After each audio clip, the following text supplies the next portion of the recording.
అంటే వరుసగా ఏమంటారు సక్సెస్ రాకపోవడము, ఈ వైఫల్యాల వల్ల మెంటల్గా చాలా అన్స్టేబుల్ అయిపోయాను. ఎట్లా అంటే ఒక స్థాయిలో ఒక పాయింట్ ఆఫ్ టైంలో సైకాట్రిస్ట్ దగ్గరికి వెళ్ళి కూడా ట్రీట్మెంట్ తీసుకోవాల్సి వచ్చింది.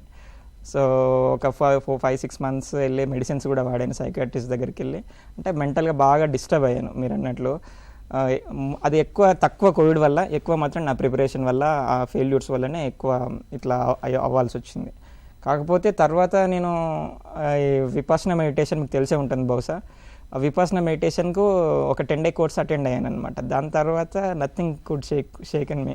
So I become very resilient now. అంటే ఎంత పెద్ద కష్టం వచ్చినా అట్లా చిరునవ్వుతో అట్లా వెళ్ళిపోవడం అనేది అట్లా అయింది. ఏం నేర్చుకున్నారు అక్కడ మీరు? విపాసన కోర్స్ అంటే అది ఒక 10 day కోర్స్ ఉంటుంది. అక్కడ సెల్ ఫోన్ ఉండదు, ఎవరితో మాట్లాడకూడదు. 10 days you have to like ఒక డైలీ 11 hours మెడిటేషన్ చేయాల్సి వస్తుంది.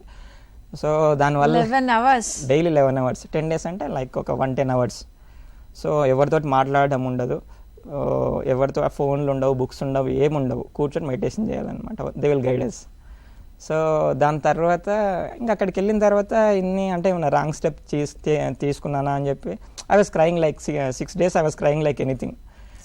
6 days అంత ఇంకా అదే ఒక డీస్ట్రెస్ కూడా అయ్యాను మేడం. ఆ 6 days తర్వాత ఇంకా మొత్తం I am a different person now. ఇప్పుడు నేను ఉన్నట్లు అప్పుడు లేనప్పుడు చాలా వేరేగా ఉండేవాడిని. So that made me what I am now.